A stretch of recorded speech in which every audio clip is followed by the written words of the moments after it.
El arresto de Andrew fue solo el principio. Mientras el mundo observa el escándalo, dentro del palacio ha ocurrido un golpe silencioso. El poder real ya no reside en el rey Carlos, sino en William, quien acaba de darle un ultimátum a la reina Camila. La guerra por el control de la corona ha comenzado.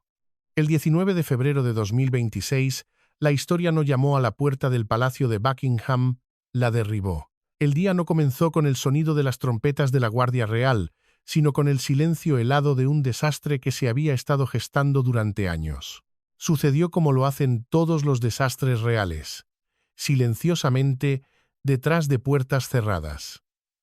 El arresto de Andrew Mountbatten Windsor, el duque de York, no fue simplemente otro escándalo para los tabloides. Fue la fractura sísmica, la grieta en los cimientos de la monarquía que amenazaba con derrumbarlo todo. La acusación era devastadora.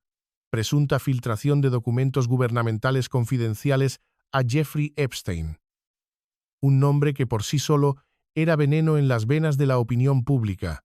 Las cadenas de televisión interrumpieron su programación con titulares urgentes, pero la verdadera historia no se estaba desarrollando frente a las cámaras. Se desarrollaba en los pasillos dorados del palacio, donde el aire, normalmente perfumado con cera de abeja y tradición, se había vuelto denso y frío, cargado con el peso de la historia y el pánico. Para el príncipe William, esto no era una sorpresa. Era la amarga culminación de una profecía que él mismo había susurrado en oídos sordos años atrás. Para el rey Carlos, en el crepúsculo de su vida y en medio de un reinado ya atribulado, era la crisis que sabía que no podía soportar.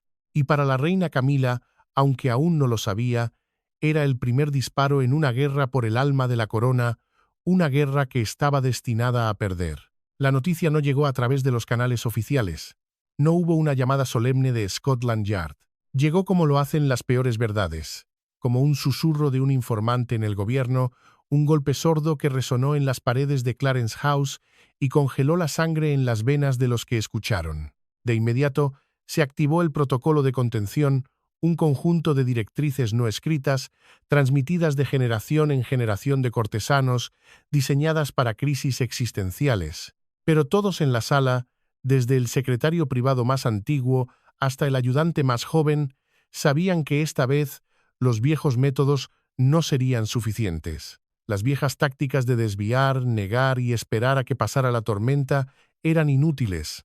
La mancha del nombre Epstein, ahora unida directamente a un miembro de la familia real a través de un presunto delito contra el Estado, era un veneno de acción rápida que amenazaba con corromper la línea de sangre misma. La corona, ese símbolo de permanencia, de una línea ininterrumpida que se remonta a más de 1000 años, de repente parecía peligrosamente frágil, una reliquia de cristal a punto de hacerse añicos contra el suelo de mármol. En ese instante, la monarquía dejó de ser una institución sagrada y se convirtió en lo que realmente era: una familia en crisis, una corporación al borde de la quiebra moral, y en el centro de esa tormenta, un hombre, silenciosamente, tomaba el control. No era el rey en el trono, sino el heredero que esperaba. Mientras el mundo exterior se tambaleaba con los titulares sísmicos, dentro de los muros del palacio se producía una transferencia de poder tan silenciosa como brutal. El rey Carlos, a sus 77 años, un hombre que había esperado toda una vida para llevar la corona, se encontró debilitado no solo por su batalla contra el cáncer, sino por el peso aplastante de una crisis que superaba sus fuerzas. Comprendió la cruda y solitaria realidad de un monarca. No tenía ni la energía física ni el capital político para capear esta tormenta perfecta. Fuentes cercanas al círculo íntimo del rey, esas voces anónimas que narran la verdadera historia de la monarquía, afirman que no hubo una abdicación formal ni un decreto proclamado públicamente. Fue algo mucho más primario. Un acuerdo tácito, sellado en la soledad de una reunión a puerta cerrada en la que solo estuvieron presentes el rey y su heredero. En esa habitación, lejos de las miradas del mundo, Carlos, con el peso de 1000 años de historia sobre sus hombros, cedió la autoridad final sobre la gestión de la crisis de Andrew a William. No fue una sugerencia, fue una delegación de poder absoluta. «Ocúpate de ello», Se dice que susurró el rey, 3 palabras que efectivamente convirtieron a William en un regente en la sombra, el poder detrás del trono. William no dudó. No había tiempo para la vacilación. Durante años había observado con una frustración creciente y silenciosa cómo la institución, la firma, priorizaba los lazos familiares y las anticuadas nociones de lealtad sobre su propia supervivencia. Ahora tenía las riendas. Su primera acción fue convocar un consejo silencioso, una reunión que redefinió el centro de poder de la monarquía. No estaban presentes los viejos cortesanos de rostro gris que habían protegido a Andrew durante décadas. En su lugar, se sentaron el propio equipo de confianza de William y un grupo de asesores legales con fama de ser despiadados. Prosido. La estrategia que surgió de esa reunión fue clara, fría y despiadada. Aislamiento total. Andrew Mountbatten Windsor debía ser extirpado quirúrgicamente de la vida real como un tumor maligno. Sin títulos, sin privilegios, sin futuro, esta no fue una decisión tomada por un comité. Fue la primera directiva del nuevo centro de poder de la monarquía, emitida no por el rey, sino por su hijo. Mientras tanto, Carlos se retiró a un segundo plano, convirtiéndose en una figura ceremonial mientras su hijo libraba la batalla por el futuro de la corona. La comentarista real, Morena Callahan, una de las pocas dispuestas a decir la verdad sin adornos, lo describió sin rodeos en el Daily Mail. Carlos parece haber entregado la corona en todo, menos en el nombre. Prefiere no involucrarse en estos asuntos, aunque amenacen el futuro mismo de la monarquía. El traspaso de poder no era una posibilidad futura. Había comenzado. La era de William había llegado no con una coronación, sino en el crisol de la crisis. Para comprender la determinación de acero del príncipe William, su disposición a tomar el control y purgar a su propia familia, debemos retroceder en el tiempo, porque la línea de tiempo de la monarquía no es una simple sucesión de fechas, es un mapa de cicatrices. No solo tiene agujeros, tiene heridas. Y para William, la herida original, la más profunda, fue la traición pública y el lento desmembramiento de su madre, Diana, princesa de Gales. Él no leyó sobre ello en los libros de historia. Él lo vivió. Vio de primera mano, con los ojos de un niño impotente, cómo la institución la devoraba.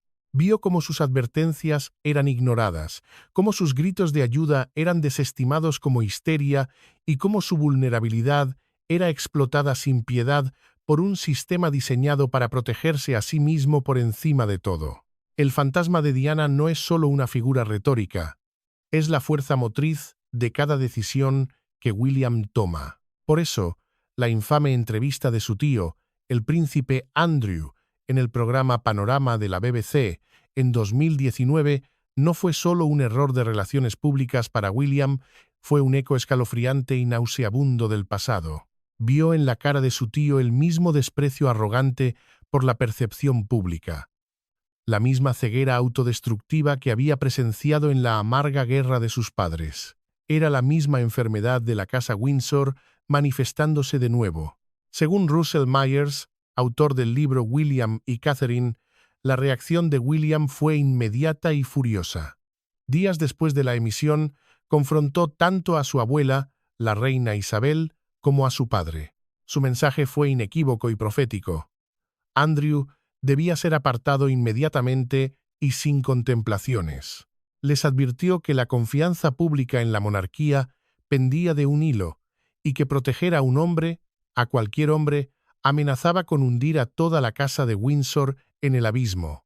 Sus palabras, pronunciadas con la urgencia de quien ha visto el desastre antes, fueron en gran medida ignoradas. La reina, en un acto de lealtad maternal que William nunca pudo comprender del todo, dudó. Quería proteger a su hijo. Carlos, entonces príncipe de Gales, quedó atrapado en el medio, dividido entre la lealtad a su madre y sus propias crecientes preocupaciones. Optó por la inacción, pero William nunca olvidó esa reunión. Marcó un punto de inflexión en su vida. Fue el momento en que se dio cuenta de una verdad terrible y solitaria, que para salvar la corona, un día tendría que estar dispuesto a actuar en contra de su propia familia. El arresto de Andrew en 2026 no fue una nueva crisis para él, fue la brutal validación de sus peores temores. Era el fantasma de Panorama regresando, no como un recuerdo doloroso, sino como una orden de batalla. Y esta vez, William no pediría permiso. Empuñaría el poder que se le había negado, no solo para proteger a la monarquía, sino para vengar, silenciosamente, a la mujer que no pudieron proteger. El rey Carlos III ascendió al trono en septiembre de 2022, a la edad de 73 años, convirtiéndose en el monarca más anciano en asumir la corona británica. Había esperado más que nadie en la historia para este momento, una vida entera en la antesala del poder. Sin embargo, cuando finalmente llegó su hora, encontró un reino plagado de desafíos, una institución fracturada y una corona que pesaba más de lo que nadie podría haber imaginado. Apenas 17 meses después de su coronación, en febrero de 2024, el palacio se vio obligado a emitir un comunicado que heló a la nación. El rey había sido diagnosticado con cáncer. El tipo específico de la enfermedad se mantuvo en secreto, envuelto en el velo de secretismo del palacio, pero la noticia fue un golpe devastador, no solo para la familia, sino para la psique de una nación que apenas se recuperaba de la pérdida de la reina Isabel. A lo largo de 2024 y hasta bien entrado 2025, el rey continuó su tratamiento. Su agenda pública fue drásticamente reducida, y cada aparición, cada fotografía, era analizada por expertos y por el público en busca de signos de fragilidad. La imagen de un rey enfermo se convirtió en el símbolo de una monarquía enferma. La situación se agravó exponencialmente en marzo de 2024. Como si se tratara de una tragedia griega, una segunda sombra cayó sobre la casa de Windsor. La princesa de Gales, Kate, el brillante futuro de la monarquía, anunció su propio diagnóstico de cáncer tras una cirugía abdominal. Se retiró de la vida pública durante meses para someterse a quimioterapia preventiva. De repente, los dos pilares de la institución estaban luchando por sus vidas. La monarquía, ese faro de estabilidad, parecía peligrosamente vulnerable, hueca por dentro. Fue entonces cuando los susurros comenzaron.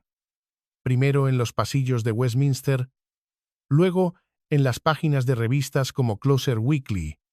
Se hablaba de una transición acelerada. Carlos es terco y ha esperado toda su vida por este papel, citaba la revista a un informante anónimo del palacio, pero algunos creen que William y Kate asumirán el trono en 2025 o principios de 2026. Aunque el palacio negaba oficialmente cualquier plan de abdicación, las acciones del rey contaban una historia diferente. En 2025, en un gesto cargado de simbolismo, Carlos otorgó a William y Kate la autoridad para emitir Royal Warrants, los prestigiosos sellos de aprobación real. Era un privilegio que los monarcas anteriores habían guardado celosamente, una transferencia de influencia económica y simbólica que no pasó desapercibida. La verdad no dicha, la que se susurraba en voz baja en las cenas privadas de la élite londinense, era que Carlos, a sus 77 años y luchando contra una grave enfermedad, sabía que su reinado sería, en el mejor de los casos, una transición, un puente hacia el futuro. El plan de sucesión no era para un futuro lejano, estaba sucediendo en tiempo real, acelerado por la doble crisis de la enfermedad y el escándalo. La corona que tanto tiempo había anhelado se había convertido, trágicamente, en una corona de espinas. El príncipe William no solo está gestionando una crisis, está implementando una revolución silenciosa. Su visión para el futuro de la monarquía es radicalmente diferente a la de su padre y a los siglos de tradición que la han definido. Él no ve la corona como una reliquia sagrada, sino como una corporación multinacional que ha perdido el rumbo y necesita una reestructuración drástica para sobrevivir en el siglo XXI. Imagina una monarquía ágil, responsable y, sobre todo, apta para el propósito. Fuentes reales, hablando bajo la condición de un estricto anonimato, describen su plan. apodado internamente como la doctrina de Cambridge, como un rediseño completo de la firma. Este plan no es una simple modernización, es una demolición de las viejas estructuras de poder. Se centra en reglas claras, responsabilidades definidas y un nivel de transparencia que horroriza a la vieja guardia del palacio. Bajo la doctrina de William, el poder ya no residirá en las manos de cortesanos aristocráticos que susurran consejos en pasillos oscuros, sino en una estructura de gestión profesional basada en el mérito y no en el linaje. William ya ha puesto en práctica este modelo a escala. La Royal Foundation, la organización benéfica que dirige con Kate, funciona como un prototipo de su visión. Cuenta con un CEO, una junta directiva independiente y publica informes anuales detallados sobre su impacto y sus finanzas. Su intención es aplicar esta misma lógica empresarial a la Casa de Windsor en su totalidad. El cambio está en mi agenda, admitió William en una rara conversación sincera con el actor canadiense Eugene Levy en octubre de 2025. Pero reconoció el inmenso desafío que tenía por delante. El reto es lograr un cambio gradual en una institución que por su propia naturaleza se supone que representa la continuidad. Un ex ayudante real lo comparó con un frasco de marmite, señalando que, aunque la etiqueta ha permanecido igual durante décadas, el contenido ha cambiado innumerables veces. William sabe que cualquier cambio debe ser lo suficientemente sutil para no alienar a los tradicionalistas, pero lo suficientemente significativo para recuperar la confianza del público. Su gestión del Ducado de Cornualles, el vasto patrimonio que heredó al convertirse en príncipe de Gales, es un claro ejemplo de su enfoque. Cuestiona constantemente las viejas formas de hacer las cosas, desafiando tradiciones centenarias si no tienen un propósito práctico y exigiendo responsabilidad financiera y resultados medibles. Un informante cercano a su oficina lo resumió perfectamente. La rendición de cuentas está en el corazón de todo lo que hacen el príncipe y la princesa. Quieren que la monarquía sea conocida no por su historia, sino por su capacidad para hacer el bien y beneficiar a otros. Sin embargo, esta visión clara y eficiente de una monarquía modernizada se enfrenta a un obstáculo inesperado y formidable. La resistencia no proviene de los tradicionalistas de traje gris que acechan en los pasillos de Buckingham, sino desde el mismo corazón de la familia real, de una fuente que nadie podría haber previsto. En el centro de la resistencia a la revolución corporativa de William, en el corazón mismo de la vieja guardia, se encuentra una figura inesperada y paradójica: la reina Camila. El conflicto que ahora amenaza con dividir a la monarquía no surge de una disputa sobre la política o el protocolo, sino de algo mucho más visceral y, a los ojos de William, infinitamente más peligroso: la lealtad inquebrantable de Camila hacia Sarah Ferguson, la tóxica exesposa del príncipe Andrew. Según informes explosivos de Radar Online, William ha sido categórico y brutalmente directo en su crítica a Camila por mantener esta amistad. Para el príncipe de Gales, la situación no admite matices.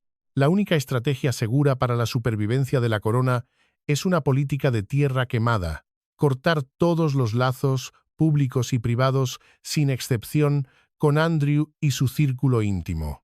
Esta separación, argumenta en las reuniones de crisis, debe ser clínica, innegociable y absoluta para proteger la reputación ya hecha a jirones de la familia real.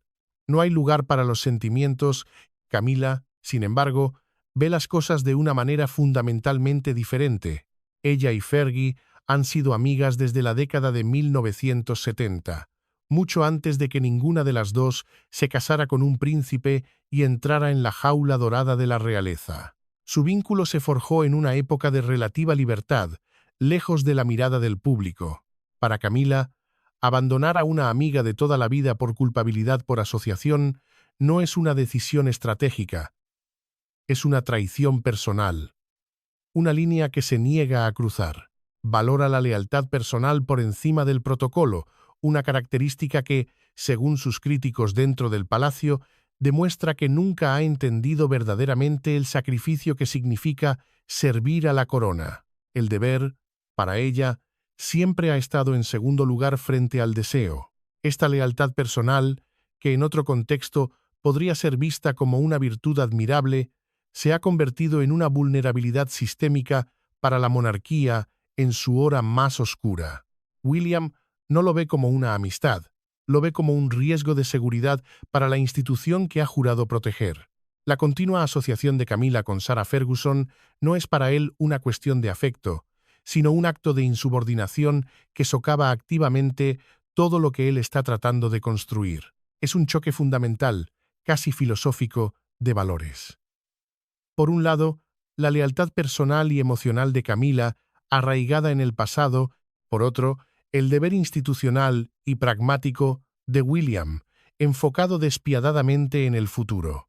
Es una batalla por el alma de la monarquía, y el campo de batalla es la amistad de dos mujeres que, para bien o para mal, se niegan a abandonarse.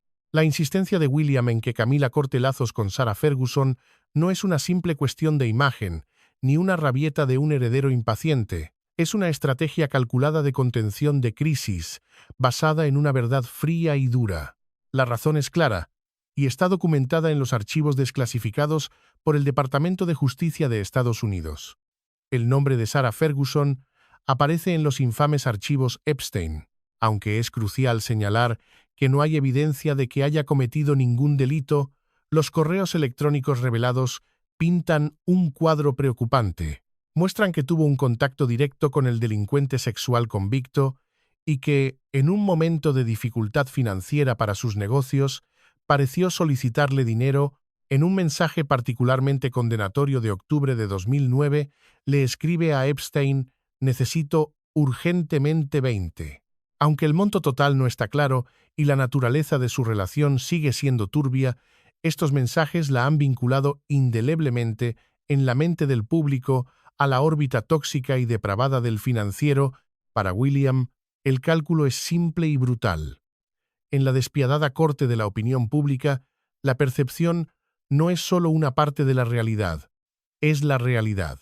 La imagen de la reina consorte, la mujer que se sienta al lado del monarca, manteniendo una amistad cercana y leal con una mujer cuyo nombre está manchado por la más mínima asociación con Epstein, es un riesgo inaceptable.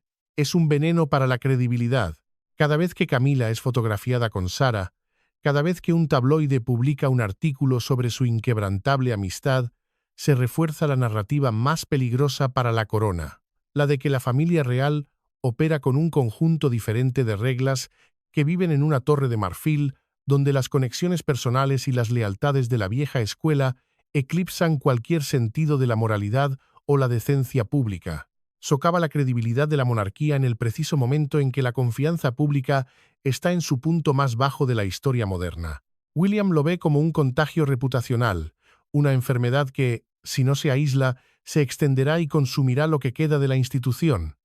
Por eso su postura es tan inflexible. No se trata de si Sarah Ferguson es personalmente inocente o culpable. Para la supervivencia de la corona, eso es irrelevante. Se trata de que su proximidad a la reina se ha convertido en un lastre simbólico, una vulnerabilidad que la monarquía, en su estado actual de extrema fragilidad, simplemente no puede permitirse. Es una cuestión de óptica, y en el juego de la realeza, la óptica lo es todo.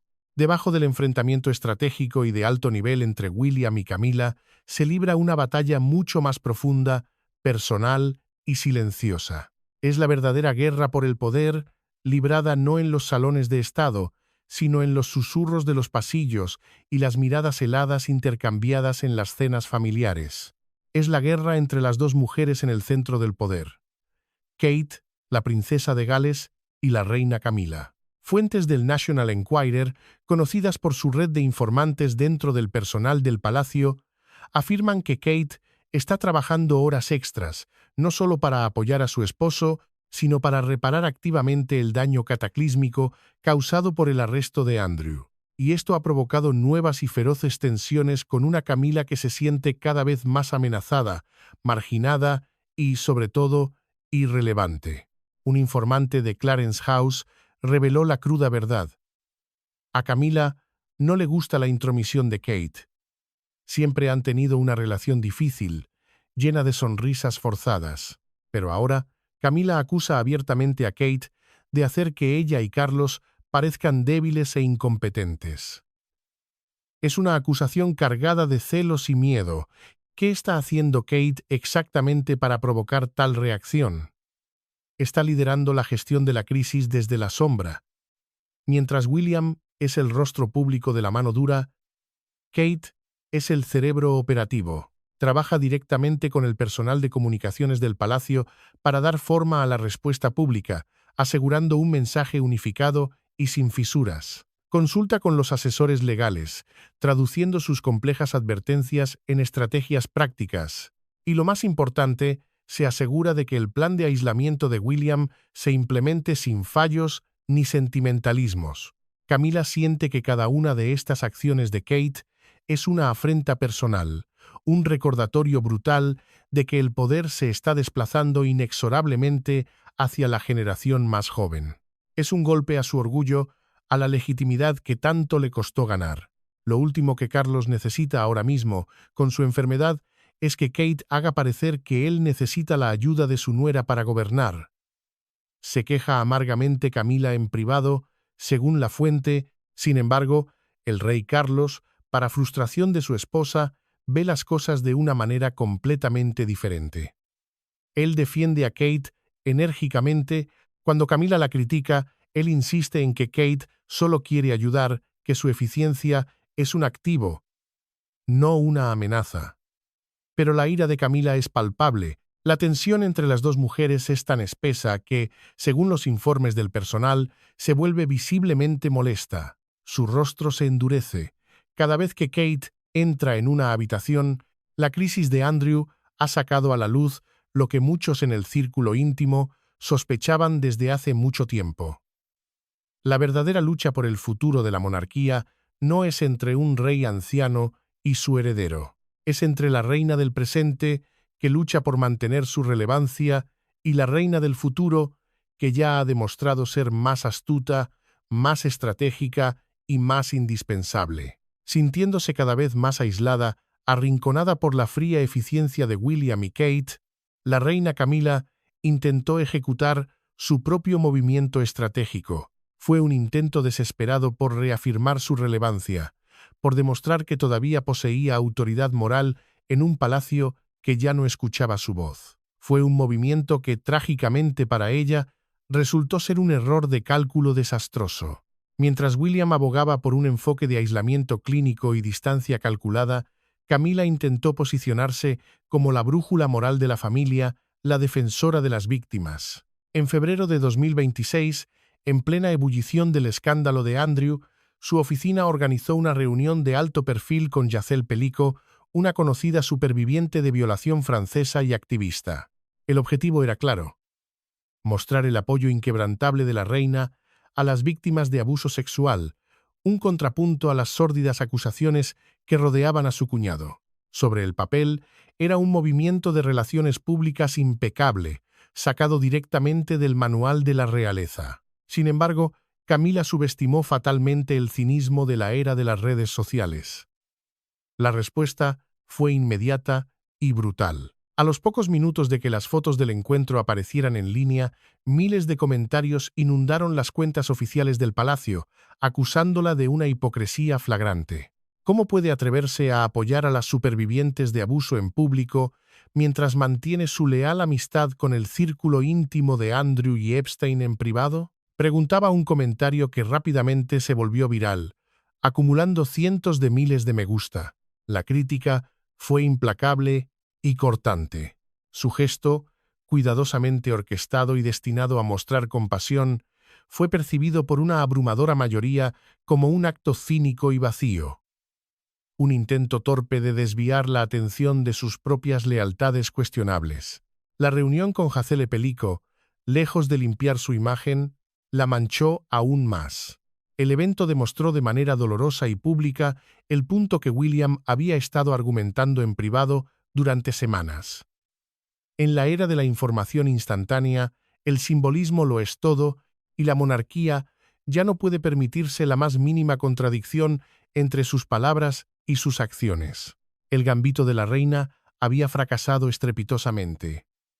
En lugar de fortalecer su posición como matriarca moral, la dejó aún más expuesta y vulnerable. Demostró que, sin el respaldo de la estrategia unificada y despiadadamente coherente de William y Kate, sus esfuerzos estaban condenados a ser vistos a través de una lente de profunda sospecha. La jugada, diseñada para sacarla del aislamiento, la dejó más sola que nunca, atrapada entre sus lealtades personales de toda la vida y un público que, hastiado de escándalos, ya no estaba dispuesto a aceptar dobles raseros de aquellos que llevan la corona. A finales de febrero de 2026, la tensión latente que había estado envenenando los pasillos del Palacio de Buckingham finalmente explotó. La paciencia del príncipe William, desgastada por semanas de lo que él consideraba una insubordinación peligrosa, se había agotado. Según fuentes internas del palacio que hablaron con la condición de un anonimato absoluto, William solicitó una reunión privada con la reina consorte. No fue una conversación cortés entre madrastra e hijastro. Fue una confrontación. Con una calma que los pocos presentes describieron como clínica y aterradora, William le presentó a Camila un ultimátum. Sus palabras, precisas y sin emoción, cayeron como golpes de martillo en el silencio de la habitación. Le dijo que tenía que elegir, aquí y ahora. O se distanciaba públicamente de Sarah Ferguson, emitiendo una declaración que pusiera fin de manera inequívoca a su amistad de décadas, o se arriesgaba a ser completamente marginada de todas las futuras decisiones estratégicas de la monarquía. No era una sugerencia. Era una orden directa del futuro rey a la actual reina consorte, un acto de audacia sin precedentes en la historia moderna de la Casa de Windsor. Este momento, oculto a los ojos del mundo, marcó un cambio sísmico en la dinámica de poder del palacio. El heredero ya no esperaba pacientemente su turno, estaba dictando los términos de la supervivencia de la corona. William, con el peso del fantasma de su madre sobre sus hombros, dejó en claro que la supervivencia de la institución estaba por encima de cualquier relación personal, por muy antigua que fuera. La lealtad, en su nuevo y despiadado cálculo, era para la corona, no para los individuos que la llevaban. Se cree que el propio rey Carlos, en un momento de lúcida desesperación, le otorgó a su hijo la autoridad para tomar esta medida drástica, dándose cuenta de que solo la determinación inquebrantable de William podría salvarlos del abismo. El príncipe le explicó a Camila, con la frialdad de un cirujano, que la monarquía debía cortar lazos con cualquiera implicado en escándalos, sin excepciones y sin sentimentalismos. Si ella no podía aceptar esta nueva y dura realidad, él estaba preparado para gobernar a su alrededor, para reducir su influencia a la de una mera figura decorativa y esperar pacientemente el día inevitable en que él fuera rey y Kate fuera su reina consorte. La elección, le dijo, era suya. Lealtad a una amiga o lealtad a la corona. El silencio que siguió a sus palabras fue el sonido de una era llegando a su fin. El crujido de las viejas alianzas rompiéndose bajo la presión de un nuevo y despiadado orden. El ultimátum de William a Camila no fue un acto aislado de ira o frustración. Fue el preludio calculado de la consolidación formal de su poder, el movimiento de apertura en un jaque mate que se había estado planeando en secreto durante semanas. Días después de la gélida confrontación, mientras el palacio fingía normalidad ante el mundo, se convocó lo que los historiadores del futuro podrían llamar el Consejo de la Purga. No fue una reunión del Consejo privado, con sus rituales anticuados y sus miembros ceremoniales. Fue una asamblea de guerra secreta, celebrada en una sala de reuniones sin adornos en las profundidades de Sandringham. A ella asistieron únicamente el rey Carlos, pálido y visiblemente cansado, el príncipe William, con una expresión de sombría determinación, la princesa Kate, cuya presencia silenciosa irradiaba una autoridad tranquila, y un puñado de sus asesores legales y estratégicos más leales. Hubo una ausencia notoria y deliberada. La reina Camila no fue invitada. Su exclusión fue un mensaje en sí mismo. En esta reunión, lejos de cualquier escrutinio, el rey Carlos firmó un decreto real secreto. No era un documento destinado al público ni a los archivos nacionales, sino un memorando interno que reescribía la estructura de poder del palacio de un solo plumazo. Este documento, conocido internamente por el nombre en clave la Directiva de Sandringham, transfería formalmente al príncipe de Gales la autoridad soberana sobre todos los asuntos relacionados con la reputación, la disciplina y la seguridad institucional de la corona. En esencia, era un golpe de Estado silencioso y sancionado por el propio monarca. Carlos seguía siendo, nominalmente, el jefe de Estado, la figura que aparecía en los sellos y en los brindis. Pero William se convertía en el guardián de la monarquía misma, su director de operaciones y su ejecutor. La directiva le otorgaba a William el poder sin precedentes de actuar unilateralmente para eliminar cualquier amenaza, interna o externa, a la continuidad y la buena reputación de la Casa de Windsor. Fue una purga silenciosa, no de personas, sino de la vieja forma de hacer las cosas. El poder en la corte ya no se basaría en la antigüedad, el favor o el título, sino en la capacidad de proteger la institución de sus peores impulsos. Con la firma de ese documento, la reina Camila fue efectivamente neutralizada, convertida en una figura consorte sin poder real sobre la dirección futura de la familia, una reliquia de una era de sentimentalismo que su hijastro estaba decidido a erradicar. Cuando la reunión concluyó, el viejo orden había muerto. El nuevo orden había sido establecido, la monarquía estaba siendo realineada, no por la fuerza de las armas o la proclamación pública, sino por un trazo de pluma en una habitación cerrada, un acto tan silencioso y tan devastador como el desastre que lo había provocado. Mientras William se convertía en la cara pública, en el ariete de la nueva y dura postura de la monarquía, detrás de escena, otra fuerza estaba trabajando incansablemente para tejer la estrategia, manejar las delicadas consecuencias y mantener unida a la fracturada institución. Esa fuerza era Kate, la princesa de Gales. Lejos de ser una consorte pasiva y sonriente, Kate se ha revelado en esta crisis como la verdadera arma secreta de la monarquía, una coestratega silenciosa y letalmente efectiva junto a su esposo. Mientras William se enfocaba en las confrontaciones de alto nivel, en las batallas de voluntades con su padre y su madrastra, Kate se sumergía en los detalles cruciales de la gestión de la crisis. Fue ella quien, trabajando hasta altas horas de la noche en el Palacio de Kensington, coordinó las declaraciones del palacio, asegurando que cada palabra estuviera calibrada para proyectar fuerza y control, creando un mensaje unificado y coherente. Fue ella quien actuó como enlace con los equipos legales, absorbiendo su compleja jerga y traduciéndola en directivas claras y ejecutables para el personal del palacio. Y quizás lo más importante, fue ella quien manejó las frágiles relaciones internas. Con una diplomacia que Camila nunca poseyó, se acercó a los miembros leales de la familia, a los primos y tíos que se sentían desconcertados y heridos por los cambios sísmicos que estaban ocurriendo. Les explicó, con calma y empatía, por qué estas medidas drásticas eran necesarias para la supervivencia de la institución que todos amaban, suavizó las tensiones y contuvo lo que podría haberse convertido en una rebelión interna. Su enfoque es metódico, discreto y totalmente enfocado en los resultados. No busca los titulares, busca la eficacia. En las tensas reuniones del Consejo Silencioso, a menudo permanece en silencio, observando, absorbiendo cada matiz de la conversación. Y luego, cuando otros han agotado sus argumentos, con una precisión tranquila, ofrece la visión estratégica que une todas las piezas, la solución que nadie más había visto.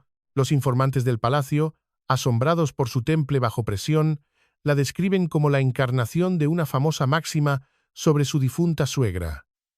Diana había usado la amabilidad para resistir a la institución. Kate la está usando para liderarla. Su creciente e innegable influencia no proviene de su título ni de su matrimonio, sino de su competencia demostrada, de su gracia bajo un fuego inmenso. La prueba más clara de este cambio de poder fue visible para todo el mundo. En los días posteriores al arresto de Andrew, cuando la monarquía necesitaba desesperadamente proyectar una imagen de estabilidad y continuidad, no fue Camila, la reina, quien se vio al lado de William en los eventos públicos. Fue Kate. Su presencia tranquila y firme a su lado era una declaración visual más poderosa que cualquier comunicado de prensa. Esto ya no es solo un matrimonio. Es una sociedad de poder.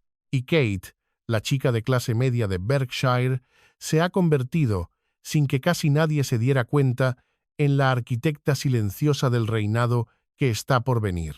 Con su autoridad formalmente consolidada por la directiva de Sandringham, el príncipe William procedió a ejecutar su plan de aislamiento con una eficiencia implacable y desapasionada. No fue una simple reprimenda o una bofetada en la muñeca. Fue una purga simbólica, diseñada meticulosamente para enviar un mensaje inequívoco y escalofriante al mundo y, lo que es más importante, al resto de la familia.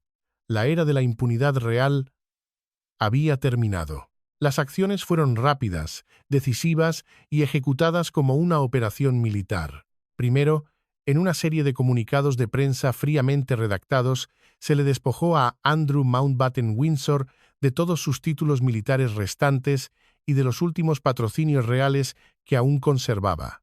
Fue borrado de la vida pública, su nombre eliminado de los sitios web de las organizaciones benéficas que una vez había apoyado con orgullo. Luego, en un movimiento que resonó profundamente en los círculos aristocráticos y que fue diseñado para humillar, fue desalojado de Royal Lodge, su opulento hogar de 30 habitaciones en los terrenos de Windsor, donde había vivido durante décadas. Esa casa no era solo una residencia, era un símbolo de su estatus protegido, de su proximidad a la difunta reina. Era su jaula dorada. Fue reubicado en Frogmore Cottage, una residencia mucho más modesta y previamente ocupada por Harry y Meghan, un lugar cargado de connotaciones de exilio y desgracia. Cada uno de estos pasos fue ejecutado con una precisión quirúrgica, no por la oficina del rey Carlos, que se mantuvo deliberadamente al margen, sino bajo la supervisión directa y personal de la oficina del príncipe de Gales. El mensaje detrás de estas acciones era tan claro como el cristal. La sangre ya no te protegería de las consecuencias. Tu estatus de nacimiento ya no era un escudo. Este no fue un ajuste de cuentas legal. La justicia penal seguiría su propio y lento curso. Fue un ajuste de cuentas simbólico. Y para una institución como la monarquía, que se basa casi por completo en el simbolismo, fue un acto de una importancia capital. William no solo estaba aplicando las reglas, estaba reescribiendo el protocolo Windsor en tiempo real. Estaba estableciendo un nuevo y brutal precedente. Cualquier miembro de la familia, sin importar su rango o su relación de sangre con el monarca, que trajera un escándalo de esta magnitud a la institución, sería eliminado inmediatamente y sin piedad. Era una demostración de fuerza, un acto de autopreservación, que la monarquía, bajo el reinado más sentimental de Isabel II, había tenido demasiado miedo de hacer hasta ahora. La purga simbólica no solo estaba limpiando la casa de un individuo tóxico, estaba redibujando fundamentalmente las líneas de lo que significaba ser un miembro de la realeza en el turbulento siglo XXI. El deber, bajo el nuevo régimen de William, no era negociable. La estrategia de William, aunque brutalmente efectiva desde una perspectiva de gestión de crisis, ha tenido un costo interno inmenso, una herida autoinfligida en el corazón de la familia Windsor.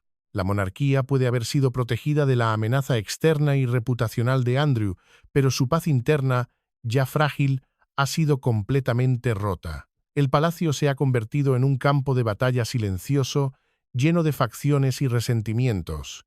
Camila, la reina consorte, ahora existe en un estado de exilio interno. Cumple con sus deberes públicos con una sonrisa forzada y profesional, cortando cintas y asistiendo a galas.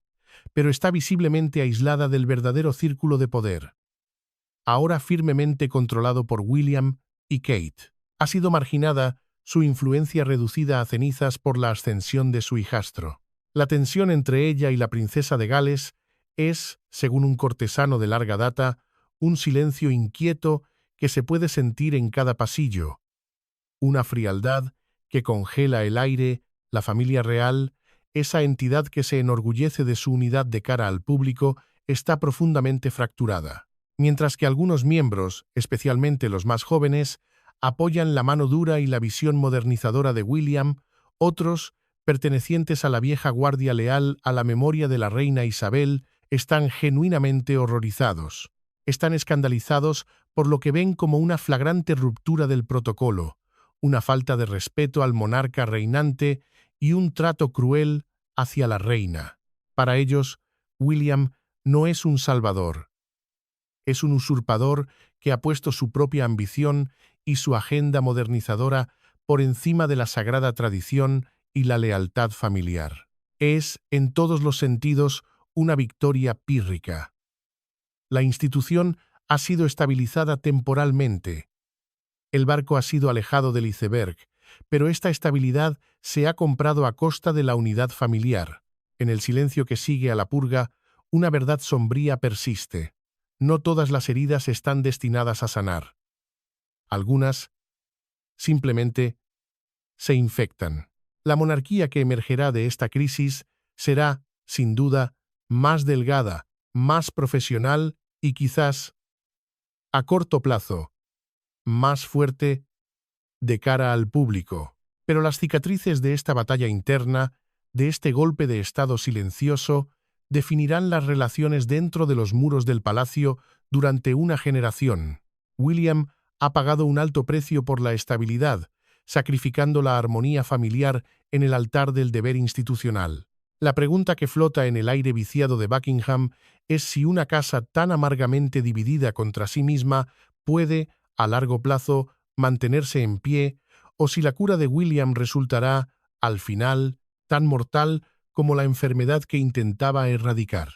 Lo que estamos presenciando en los salones dorados del Palacio de Buckingham no es simplemente un drama familiar, por muy sórdido que sea. Es algo mucho más profundo y significativo. Es la reinvención de la monarquía británica en tiempo real. La transición, tan temida por los tradicionalistas y tan anhelada por los modernizadores, ya no es una teoría. Ya está ocurriendo. Carlos es el rey de nombre, pero William ostenta el poder real. Camila es la reina consorte en título, pero es Kate quien está dando forma a la estrategia y al futuro.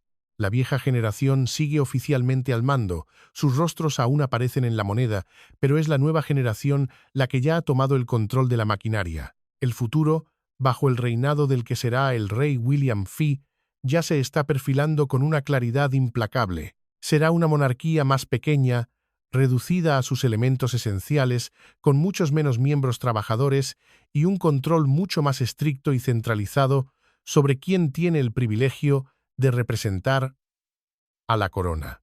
La tolerancia para el escándalo, que en el pasado era alta siempre que se mantuviera en privado, será absolutamente cero. La institución operará más como una empresa moderna y eficiente que como un club de campo aristocrático. Se implementarán estructuras de información claras, se exigirá responsabilidad y la gestión será profesional, no hereditaria. La era de los cortesanos que deben su posición a su linaje ha terminado. A medida que el escándalo de Andrew continúe desarrollándose, con la ominosa posibilidad de cargos criminales y nuevas y vergonzosas revelaciones, la autoridad de William solo crecerá. Es una ley fundamental de la naturaleza humana. En tiempos de crisis, la gente no mira al rey anciano y con problemas de salud. Miran al heredero joven, enérgico y resuelto. El viejo orden se está desvaneciendo, no con la explosión de una revolución, sino con la silenciosa transferencia de poder detrás de las puertas cerradas del palacio. Se puede enterrar a un príncipe del ojo público, se puede silenciar una historia por un tiempo, pero la verdad de esta transición es innegable y su amanecer inevitable. La corona, ese antiguo símbolo de poder inmutable, se está agrietando bajo la presión, pero no se está rompiendo, se está forjando de nuevo, no en el cálido fuego de la tradición y el sentimentalismo, sino en el frío acero de la necesidad y la supervivencia. Porque la historia tiene una lección cruel pero constante. No recuerda quién llevaba la corona por derecho de nacimiento.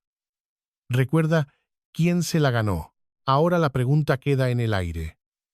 Tiene razón William al imponer esta nueva era de disciplina despiadada incluso si fractura a su propia familia? ¿Debería Camila poner fin a una amistad de décadas por el bien de la corona? Y lo más importante, ¿podría esta lucha de poder interna llevar a que el rey Carlos se retire antes de lo esperado? Compartan sus pensamientos en los comentarios a continuación.